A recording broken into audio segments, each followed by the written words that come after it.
Muito obrigado, Guto, foi muito esclarecedor. Nós vamos abrir aqui para perguntas, para quem quiser intervir. Eu sei que o Marcos Pestana escreveu um artigo sobre o engenheiro do caos. Depois ele seria interessante. Já está para escrever? Tibério, você mesmo a bola, Marcos. Bem, parece que foi uma conspiração com Orlando e com Tibério, que eu tenho uma coluna semanal aqui em Minas, no sábado, e é exatamente sobre o engenheiro do caos e fake news. Despertado com uma certa indignação, porque houve uma fake news antecipando a morte do nosso deputado, meu querido amigo Caio Nácio, que morreu de Covid com 33 anos, e com essa coisa odiosa que foi essa fascistinha da Sarah Winter expondo uma criança de 10 anos que é explorada sexualmente desde os 6. Então, é uma coisa odiosa. O Orlando e o Guto fizeram uma tradução perfeita do livro. Quem não leu o livro, porque tem uma vasta literatura sobre a crise da democracia, mas o Empoli vai no ponto de como é que aconteceu com 5 estrelas no Brecht, no Trump, e como chegou aqui pelas mãos do Bannon. A internacional populista autoritária, eles estão articulados. Então, não é acidente, não. O Bannon teve presente na Itália e teve presente aqui no Brasil através do 02, né? Como o Orlando falou, a inovação tecnológica da plataforma não carrega em si conceito moral ou ético, está na utilização. As redes permitiram o Zapatero virar em 3 dias uma eleição, depois do atentado na Estação da Tocha, em Madrid, que o governo do PP caracterizou como sendo um ataque do ETA e foi desmentido. Agora, tinha 3 dias para a eleição. Se não fossem as redes sociais, não teria virado a eleição.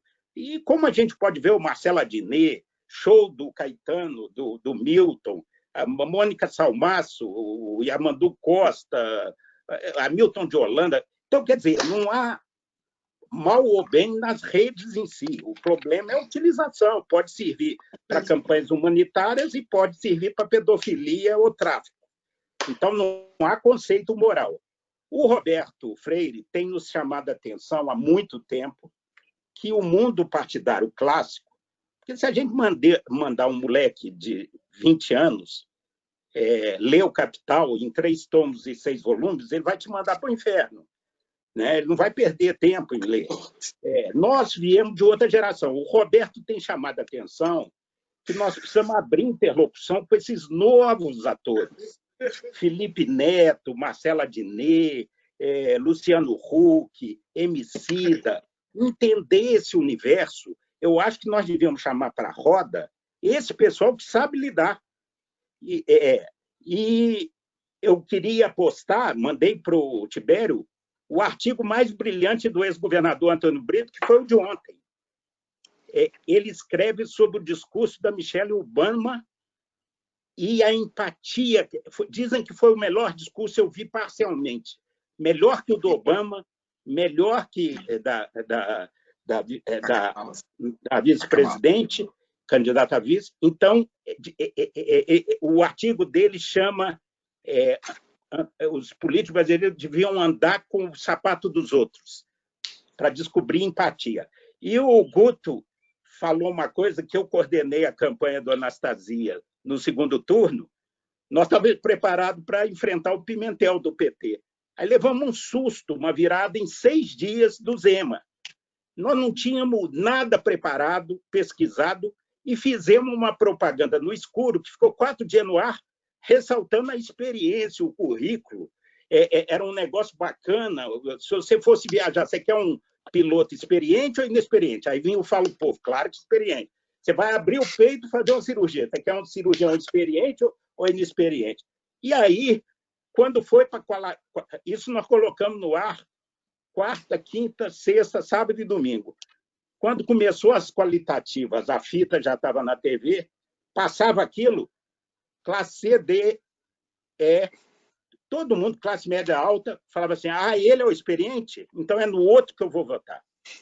Experiência era a tradução de lava-jato, de desgaste, de conservadorismo, era tudo errado. Então, para concluir, para ser objetivo, porque eu acho que nós temos que modernizar, inclusive, o Fernando Henrique fala sempre com a gente da dificuldade que ele tem de fazer uma mensagem de Twitter, porque nós somos da era do Guimarães Rosa, do Machado de Assis, literário. Então, a gente não sabe fazer o que o Felipe Neto sabe fazer, que o Marcelo Adnet. Então, eu queria ler os 2 últimos parágrafos, para ser muito objetivo e concluir o artigo de hoje, porque o Orlando já fez uma síntese fantástica do livro e que recomendo a todo mundo ler. Então, vou ao artigo. Giuliano da Empoli mostra em seu livro que os engenheiros do caos não se preocupam com a verdade ou a mentira, o real ou o irreal, a coerência. Querem apenas e a qualquer custo instrumentalizar as redes, prender a audiência, mobilizar seguidores entusiasmados e criar uma corrente de opinião pública a favor de determinadas ideias e candidatos. Empoli cita um senador americano que disse certa vez: cada um tem o direito às suas próprias opiniões, mas não aos seus próprios fatos. Os engenheiros do caos criam seus próprios fatos. Como as forças democráticas e progressistas podem enfrentar esse monstro sem precisarem se igualar em práticas condenáveis e ilegítimas? Primeiro, como sugeriu um dos nossos maiores youtubers, Felipe Neto, na Globo News, educação digital, que se confunde com o desafio geral do aumento do patamar cultural e educacional da população brasileira. Mas o Felipe Neto, ao responder isso, como superar a educação digital. Em segundo lugar, construir a rede dos algoritmos e atores do bem e da verdade, sem fake news, sem agressividade e promoção do ódio, privilegiando o debate democrático e a promoção de consensos. E aí vem a sugestão do Marcelo Adnet e do próprio Empoli, e usar uma linguagem mais leve, transgressiva, bem-humorada, como sugeriram o próprio Empoli no debate com Fernando Gabeira, no Sempre um Papo de Afonso Borges, tem aí, através do Google, vocês acham esse debate, o próprio Empoli com Gabeira, como sugeriram o Empoli, com base em experiência de Taiwan na pandemia, que foi posterior ao livro, que fizeram as forças do bem e da verdade, fizeram uma campanha bem humorada e que foi eficaz, e os jovens que esvaziaram um comício do Trump através do aplicativo TikTok, ou seja, usando veneno contra a cobra.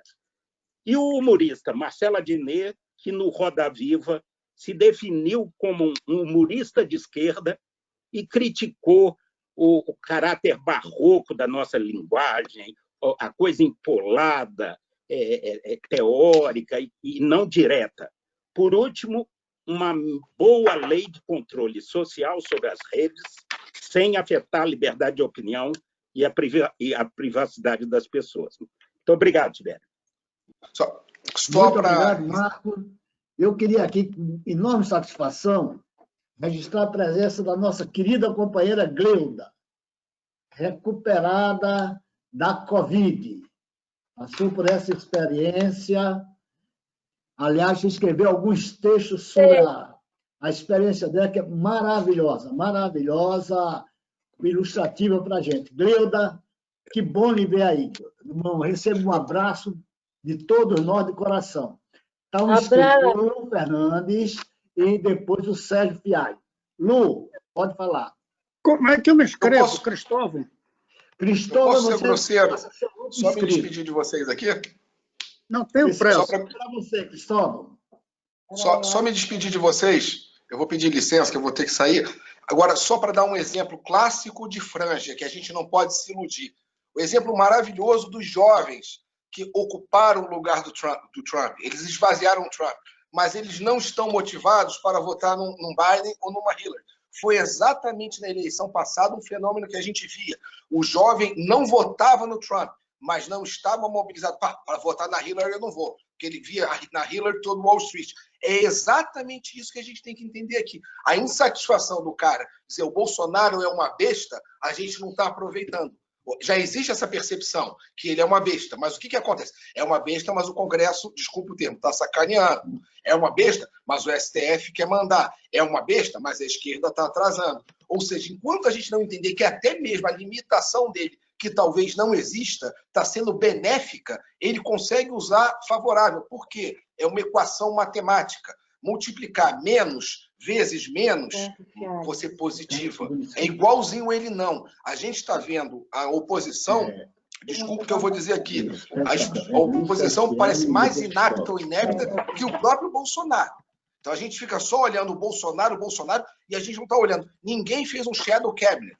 Quando a gente tem o espaço do Felipe Neto, é porque os setores tradicionais da política fracassaram. Não é que ele seja ruim, mas a gente não conseguiu se juntar, perdeu representatividade. A gente pegou aqui um bom deputado do Rio de Janeiro, das esquerdas, ele tem um nível de rejeição que é maior do que a rejeição de um prefeito com 0, 1, 2 e 3 de avaliação. Se a gente não entender o que está na cabeça dessa outra pessoa, para explicar para ela conceitos que foram destruídos por quem poderia defendê-los e por quem os ataca, a gente vai estar andando em círculos. Ou seja, passa por educação, sim, mas educação de certo e errado. É quase que educação de esquerda e direita. Mas, repito, esse país parou de fumar dentro de casa. Então, é uma coisa que em 20 anos, olhem as novelas, por que a gente não pode mudar? A gente começou a usar cinto de segurança, com coerção de lei ou não sei, mas a gente mudou. Ou seja, se a gente não acreditar que existem mudanças possíveis, não dá. Agora, hoje o cenário não está favorável, sem contar que o tesão da política está com a direita conservadora. Se a gente não entender isso, é muito complicado. Quando a gente fala da ativista, da Sara Giromini, a verdade é, quando o Lula chegou e falou assim, mas tem que recuperar ela, buscar, porque ela tem um tipo de tesão, desculpa ter de estar questionando, que eu não estou vendo hoje nas esquerdas. Desculpa, mas está em pandemia. Não, nós estamos com uma certa letargia, porque a gente não consegue, a gente está tão assustado com as coisas que o Demiurgo fala, que ele domina a pauta e a gente esquece de ver o principal. Repito, querem fazer algo? Montem um shadow cabinet. Como se trataria a pandemia pela nossa visão? Seria assim. Como se trataria a política de inclusão? Ou seja, a gente está muito a reboque da pauta que o Bolsonaro escolhe. E ele domina a pauta com uma facilidade absurda, sem intermediários, usando os intermediários dele. Enfim, senhores, canal está aberto, via Orlando. Se tiverem dúvidas, querendo marcar um novo papo, desculpa deixar vocês aqui, corrido assim, que nem um cachorro magro que come e vai embora. Mas, carinho para vocês, e é assim, é conversando e entendendo. Estamos numa sociedade que mudaram alguns parâmetros de comunicação. Antes, a comunicação tradicional que aprendemos. Emissor, receptor. Você emite uma informação, eu recebo, eu formulo uma proposta e eu respondo. Hoje em dia, não. São diálogos intercalados de monólogos. Eu falo uma coisa, você responde outra que não respondeu funcionalmente o que eu postei. Eu posto uma coisa sobre o Bolsa Família e você vai postar uma coisa sobre a cloriquina. O que significa? São monólogos intercalados. A rede social deu voz, tirou ouvido. Se a gente não começar a entender isso, vamos continuar falando para nós mesmos. Vamos continuar fazendo postagens que parecem expressão do nosso valor, mas de aplicabilidade prática, zero, porque não conseguimos furar bolhas. Não falamos exatamente a linguagem que eles querem ouvir. Lembrando, o pior momento do Bolsonaro recente em redes foi uma frase do Lula. O que a oposição aproveitou disso? Nada. Assim, foi uma coisa que ele saiu ferido. Aonde que era? Era usando uma gíria que falam, que é chipar, que é quando bota um casal no outro, era chipar Lula e Bolsonaro e botar eles para caminharem juntos. Mas valores pessoais, não vou fazer isso com Lula, não é justo, é impreciso, nos faz perder oportunidades. Enfim, senhores, desculpa falar muito aqui, mas era que eu precisava dividir com vocês. De coração, só chamar para a próxima, tamo junto. Muito obrigado, Guto. Certamente lhe chamaremos para a conversa, eu tenho muito que aprender com você. Eu vou ler a lista aqui das pessoas inscritas. Agora é a Lu, Sérgio Fialho, Cristóvão, depois Eduardo Viola, que será um dos debatedores do debate do próximo sábado sobre as transformações internacionais, junto com o Luiz Sérgio Henrique. O Lu, pode falar. Oi, Pode falar. vocês estão me ouvindo? Sim. Então, na verdade, eu quero fazer mais perguntas do que afirmações, né? Eu terminei de ler ontem o Manipulados, né, daquela americana que estava ali no Google Analytics. Google Analytics, não, ai meu Deus, de manhã os meus neurônios não funcionam.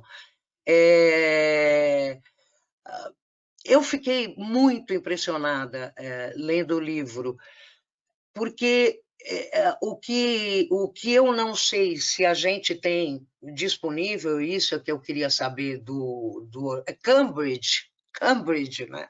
Não Google, são os bancos de dados, né? Eu fiquei muito impressionada com o nível de especificação de públicos que esse pessoal da Cambridge conseguiu, né? Eles usaram o Face, usaram o Google e chegaram a ter especificidade sobre as pessoas de até 5.000 diferenciais, quer dizer, além do sorvete de chocolate, se tem pai, se tem mãe, se alguma vez doou algum dinheiro, que livro comprou. Bom, eles tinham o perfil do eleitorado americano, por exemplo, de todos, de cada eleitor, né? Então, antes da mensagem, você tem para quem você vai mandar essa mensagem, né? Toda essa confusão com a Cambridge, e onde o Bannon estava metido até a cabeça, alterou a disponibilidade de dados de algumas redes, como o Face, né? Eu não sei, hoje, por exemplo, se os partidos, se no Brasil as pessoas têm bancos de dados com esse nível de especificidade, né?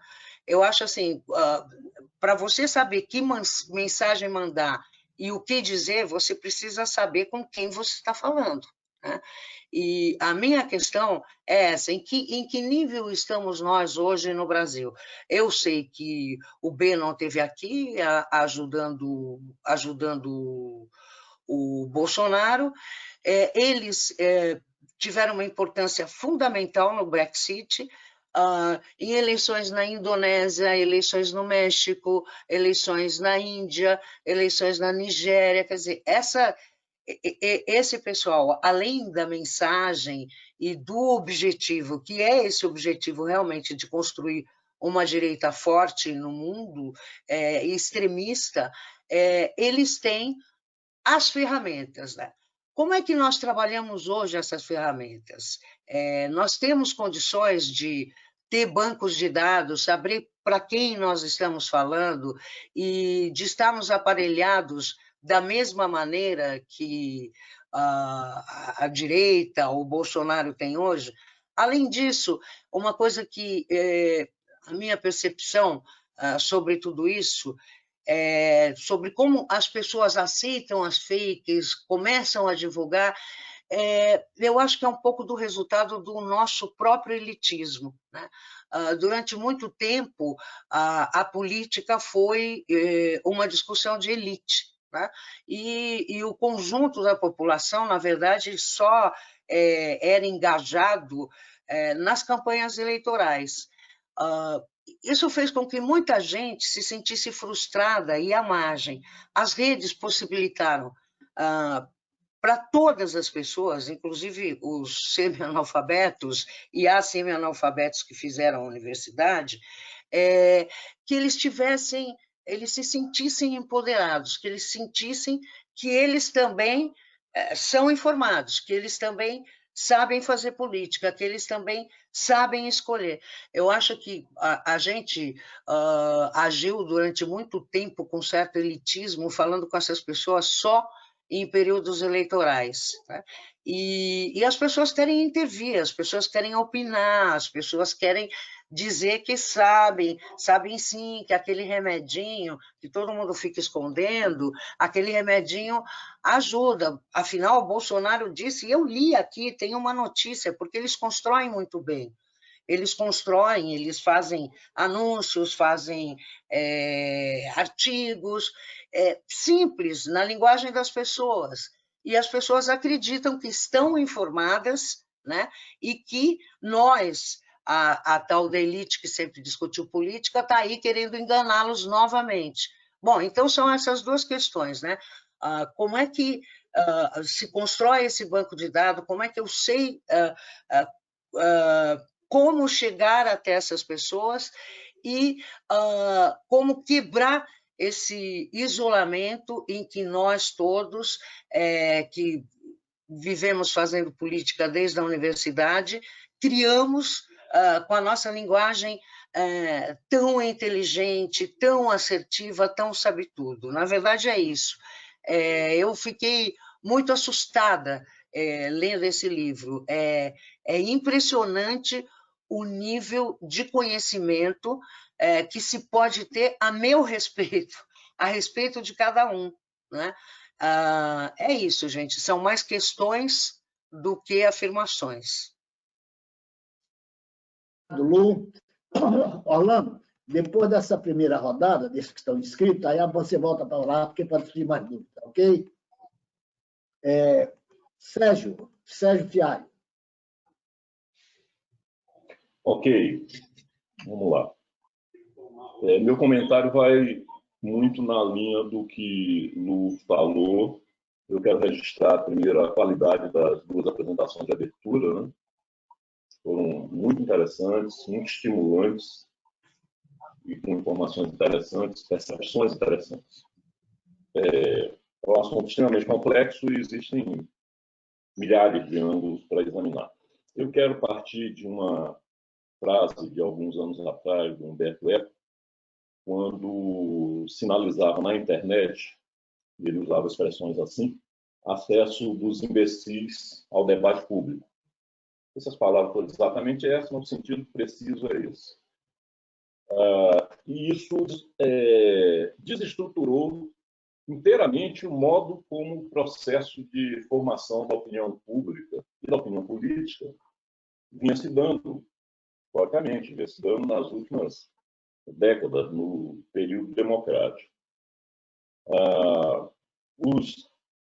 Havia filtros, era uma sociedade que havia filtros para ter acesso ao debate público. Era preciso passar por filtros, seja acadêmicos, seja políticos, seja dentro dos movimentos sociais, mas era preciso passar por filtros, era preciso demonstrar e exercer uma competência de liderança, de influência, para poder ter acesso ao debate público.